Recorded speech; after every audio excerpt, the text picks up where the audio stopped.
I spent my teenage years working at a grocery store, and I had a few engineering interns on the side.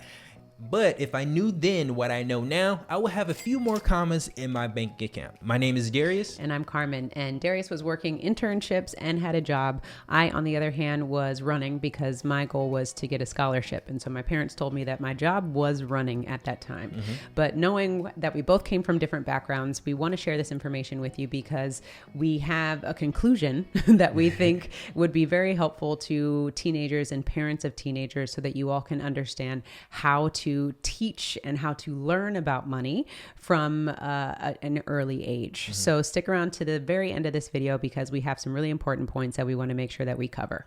Yeah, and the first point is, I think the most important thing is to start off with a good foundation. That's a foundation of having experience working in a environment where you can see how people communicate with each other, how you can see how people work in teams. I think it's really important for you to first get a job.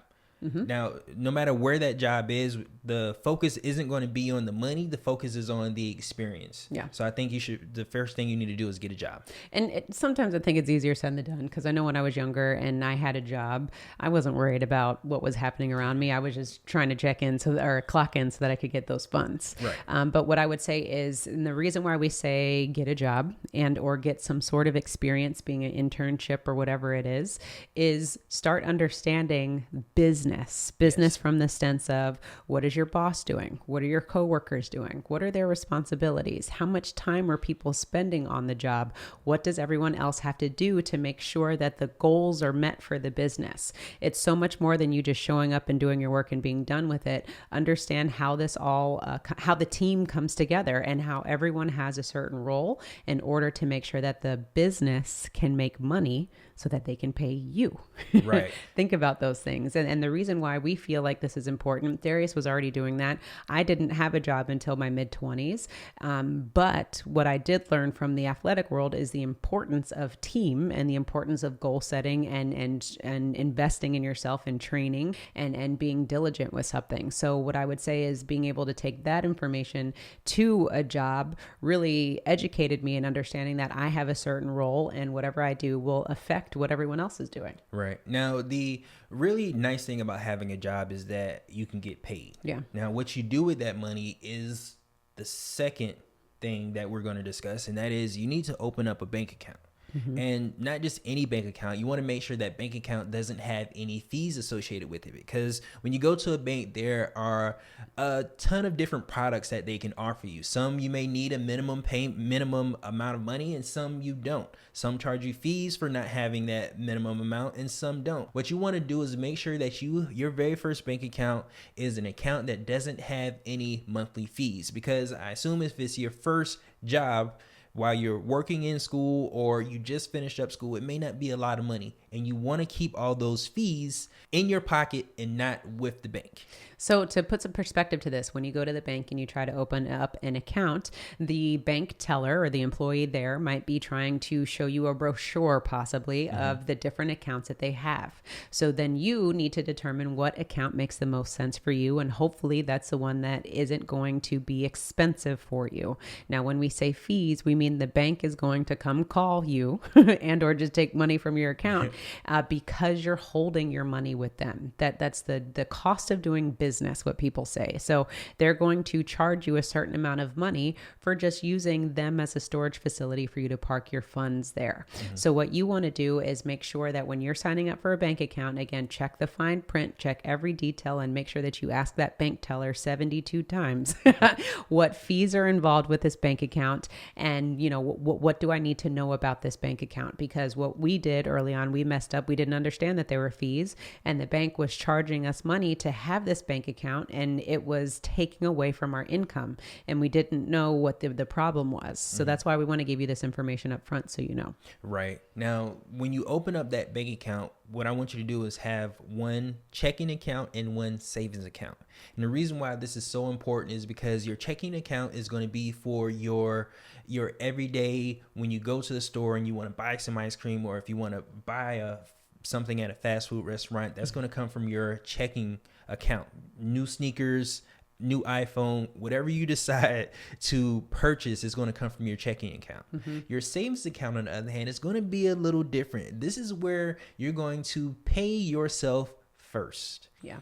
And the reason why you're going to pay yourself first is because you are the one that's going out there and you are working this job, this job, or you're getting this income because of the services that you're providing. So you want to make sure that you set aside money for yourself first and foremost before you go and buy that burger, before you go and buy that those new pair of shoes or that new iPhone. Make sure you set aside money for yourself first and foremost.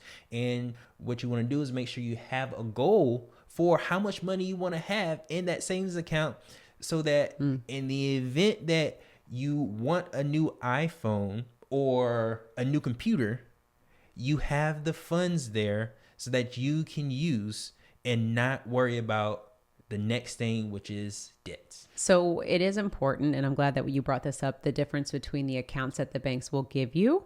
Now, the banks are going to give you options on different accounts. So that's why Darius broke down the difference between checkings and a savings account. The other thing to keep in mind is there are rules for checkings and savings accounts. So checkings account, you can charge, you can swipe your debit card as much as you want. 10, 15, 20 times a day if you want. Yeah, typically, right?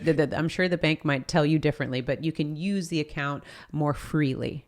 Whereas a savings account, the bank is typically only going to allow you to have so many transactions, meaning you're only going to be able to swipe your card, maybe 3 times a month, maybe 6 times a month. So you need to make sure that the savings account is doing what it's supposed to do, and that's to save you. So like Darius said, the savings account is for you to pay yourself first. So every single time you get your income, you need to be able to look at your income and go, you know what? I worked really hard this week, or I worked really hard this month. How much do I want to consistently pay myself so that I always have funds aside, because I am the most important bill. And the reason why you are the most important bill is because you went out and did some work. You are the reason why you have money in the first place. So you need to treat yourself with the highest level of respect before you go buy that ice cream cone, before you go buy McDonald's, and before you go get a new pair of sneakers. Right. Now, because you have your bank account set up, your checking and your savings account, the next thing you want to do is get yourself a credit card. Now, why do you want to get yourself a credit card? Is so that you can have a good report card, a good credit report. Because as you get older, there's going to be things that you can't necessarily purchase with your checking account. You can if you saved up enough money, but 9 times out of 10, you're not going to be able to go and buy a $500,000 house with your checking account. So what you have to do is you have to go to that bank and ask if they can give you a loan. But they're only going to give you a loan if you have a good credit report, a good report card. Now, let's again put some context to this. So when we talk about a credit card, when we talk about debt, what we are saying is, remember how earlier we were talking about you want to get an account so that you can hold money at the bank? Well, guess what? The banks hold everyone else's money too. They hold our money. They hold your parents' money. They hold your grandparents' money, your cousins, whomever it is. The bank is literally just a storage facility for cash. So because the banks have all this cash on hand, they are actually able to lend money, meaning give you money for a cost, for a fee, give you a portion of the money that they're sitting on. So the reason why we say go get a credit card is so that you can establish a relationship with the bank, showing that you can pay them back, meaning they will give you a good score. So to put some more context to this, let's say I go and borrow money from Darius. Darius can give me $100. Gotcha. Right? He gives me $100 and I have to pay Darius interest. What interest is the cost for needing money. I didn't have that money, so Darius is going to charge me, or I'm going to get $100, but Darius is also going to charge me how much? $5, right? So I have to pay him $105. What that means is I have to pay more money than when I first started. Granted, it's $5, but that's $5. I can do something else with that. So when you go into debt, meaning you borrow money from someone, you're always going to have some sort of fee that's associated with the money that you borrow. Now, where the report comes into place is when I pay Darius the $100 plus the $5 he charged me, he's going to give me a thumbs up. right? Especially if I do it in a Timely manner. In a timely manner. Thank you. So he's going to give me a thumbs up, and what that thumbs up does is that goes out into the public. So the public knows that Carmen did a really good job of paying Darius back. Now, if I don't pay Darius back, or it takes me forever to pay him back, he's going to give me a bad score, and that score is also going to go public. So the next time I try to borrow money from Darius or someone else, they're going to remember, did she do a good job or did she do a bad job? And that will affect if you can get more money.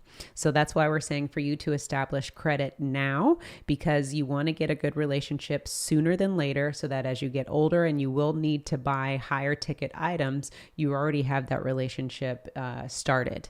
Now, the reason why we talk about this again is just for you to have the relationship. We're not saying to use your credit card and go crazy, meaning go buying all the shoes and the technology and the gadgets that you want. That's for your checking account. That's for your checkings account. The credit card is for strategy.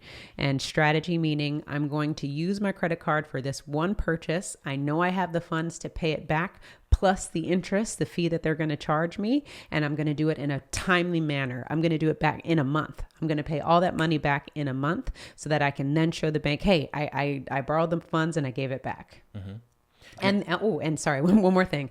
And the reason why you want to pay it back within 30 days is because it's going to cost you even more money.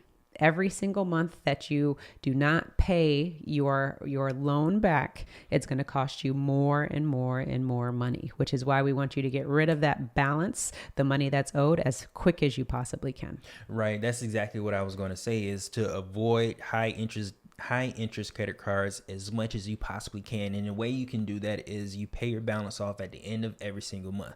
Your report card isn't based on the fact that you have interest that you're paying. Is based on the fact that you're actually using that limit and paying that limit back. And you can do that without it costing you the amount of interest that some of these credit cards they can charge. They can charge a lot of interest. Yeah. And what Darius means by high interest is like, for example, he was going to charge me $5. 5%. Yeah. There may be another card that will charge you 25%. Yeah, 25% on $100. How much is that? That's a lot of money. Yeah, that's $25. Which is not the money that you have to be spending. So that's extra money that you have to add on to the product or service that was only $100 in the first place. Yeah. So make sure you do not do that, because what that does is it's less money that you can pay yourself with. Mm-hmm. There's more money that is going away from you instead of money that you're keeping for yourself. So make sure you don't spend a lot of money on high interest debt. And the best way to do that is to, if you earn $1,000, make sure that your monthly cost is only $800. Make sure you are living below your means, because your means is $1,000. You earn $1,000. Make sure you live well below that. If you can even do less than that, 50%, you're even better off, because that will make sure you guarantee to not go into debt for something that you can't afford. And so when we talk about living below your means, what we want you to understand is just because you have money does not mean that you need to spend it. That is something that I wish we knew. And especially I'm going to speak for myself. If I had $100, I would spend every bit of that. And instead of realizing that maybe I should just spend $50 and keep $50. Mm-hmm. Just because you have money does not mean that you need to spend it. So you need to make sure that you are forward thinking, meaning you're thinking ahead. If I have $100 right now and I spend it all and it's the first of the month, how am I going to afford anything else for the rest of the month? Mm-hmm. I'm not going to have any money to spend. So you need to look at that $100 and realize how you need to spend that $100 so that it will last you the whole month, and how that will affect the month after that and the month after that. Yeah. And the sooner you can understand this, the better you'll be with your investments in the future, because you'll have funds that you're able to invest. Now, when it comes to investing, there's two ways that you can invest. You can invest either with time, or you can invest with money. Now, before we go into investing, what investing means is you're contributing time or money into something with the promise of gaining something, right? An investment is a gaining of knowledge, gaining of money, gaining of something. A new skill. Yeah, a new skill, whatever it is. That you can convert into money later. Mm-hmm. So it's important that when you're thinking about money, you're also thinking about, okay, what can I be doing to bring back more my way, whether it's money, skill, or knowledge, whatever it is. How can I bring something back for myself? Right. Now, the importance of investing your time, that means that you're able to pick up another skill that you can then translate into some type of funds, some type of funds that you can then use to start investing money. You can replace your time with money, because time is something that we do not get back. I know you're young and you feel like you're invincible, but everybody was 18, 19 years old at one point. Your parents are going to tell you the exact same thing. You know, I was even 18, 19 years old at one point, but I'm not anymore. And when it comes to the investment of your time, do it now so that it can pay off for years and years and years into the future. And one thing that I think is important to note is that Darius and I, like we said, we had two different circumstances when we went into understanding about money. So for me, I was always we both were investing in ourselves. So I was investing in myself, meaning time. I was dedicating time to my athletics. So I was investing in myself because every single day I was training and I had a goal that I was trying to hit. And that goal was scholarship. So for Darius, he was doing the same thing. He was investing in himself, and how he invested in himself, he had a job. He learned job skills, and he also learned he also did internships so he could learn how businesses operate, businesses function, how businesses could function, and also so he could continue to show that he was bettering himself. Yeah, and I learned exactly what I did not want to do. Knowing what you want to do is equally as important as understanding what you don't want to do. So for us as teenagers, we were investing in ourselves because at that time we didn't necessarily have money to invest to get more money back. So for us, it was a skill, it was knowledge, whatever it was. So for you, you may be deciding, okay, am I going to invest in myself? Meaning, am I going to get educated? And the beautiful thing these days is we didn't have YouTube back in that day. So you can watch YouTube like how you're watching us right now and learn as much as you possibly can. You can take online classes. You can do whatever it is to make sure that you are bettering yourself and you're obtaining skills. Now, if you have money, like we were talking about, if you have money in your checkings account and you have money in your savings account, you can actually take money from your savings account and put it into an investment and an account that is going to grow money for you so that you also have other means of income. When we say other means of income, your first mean of income is whatever is filling that checkings and savings account. The investment is going to grow your savings account. That's what we want you to think about. So, however, when you do some sort of investing with funds, you have to educate yourself. You have to invest in yourself and understand the ins and outs of these investments that you want to get involved in, because you should never, ever, ever trust someone else with your funds to grow your funds for you. You need to be the leader on that ship, and you need to make sure that you are telling that individual, even if they're a professional with so many credentials behind their name, you need to make sure that you are leading the ship and saying, this is what I want to do with my money. This is how much I want to put over here. This is how much money I want to put over here. And you track it and manage it alongside them. Yeah. And one thing we hope you really understand from the conversation that we're having with you is the fact that you need to have a plan. And that plan starts at the very beginning. The very first check that you get, that check should have a job to do, be it a percentage of it going into your checking account and then have another percentage of it go into your savings account. The most important thing is going to be your savings account, because that's what you're going to use to invest in your future. Those funds that sit in that savings account isn't just sitting there for an emergency. That's why you have a goal set up for what amount of money do I need in the savings account, so that anything over that, I can then use it to invest to make more money. Because it's not necessarily the fact that you always need to exchange time for money. What you want to do is get to the point where your money is buying your time back. Absolutely. And this should be fun. This is the other thing that we want to remind you of. But we're talking, this is a serious conversation that we're having, but we want this to be fun. This shouldn't ever be dreary or something that you dread to do. This should be fun. You're making money. You're out in the world. You're doing things. You're establishing your independence. So we just want to share this information with you because we want you to take it seriously. That's really what this is you have to step up, take this seriously, because nobody is going to treat your money better than you can. So you need to have your money, have its own job. You have a job by getting money. Your money has to have its own job by doing what it needs to be doing.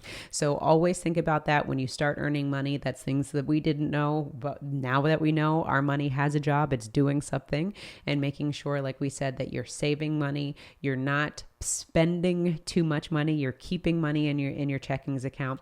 And the other big thing that I want to add is that you add goals to what it is that you want to do. Darius touched on this, but I want to reiterate the importance of goal setting. So if you have a savings account, create some sort of goal for yourself. How quickly can I save $1,000? Can I do it? Can I save $2,000? Exactly. And have those goals. And the other thing that I would say, the biggest thing that I learned throughout my life is the importance of teamwork. And you can't do this alone, especially starting out. You can. I'm not saying that you can't do this, but it's really nice to have a team set up. Have your parents get involved, have your brothers or sister get involved and help hold you accountable to those goals that you're setting. Sit down and start having conversations at the dinner table with what you're doing with your money, what you think you want to do with your money, so that everyone can be on one accord and you all can work together. That's what I want to say, because I wish that I had these conversations with my parents. I think that would have changed things for me at the dinner table and just what I did with my money in the future. So come together as a unit, as a family. Your parents are there for you to be amazing resources, so use them. And parents, remember, it is your responsibility to help guide your children to understanding how finances work. So we hope that this video was helpful for our parents, for our teenagers, so that you all can come together and work together as a unit to improve everyone's finances. Why not? All right, family. So if you all want to take the next step in your financial journey together, then check out our next video where you can learn how to make money work for you. Remember to own your own lifestyle, or someone else will.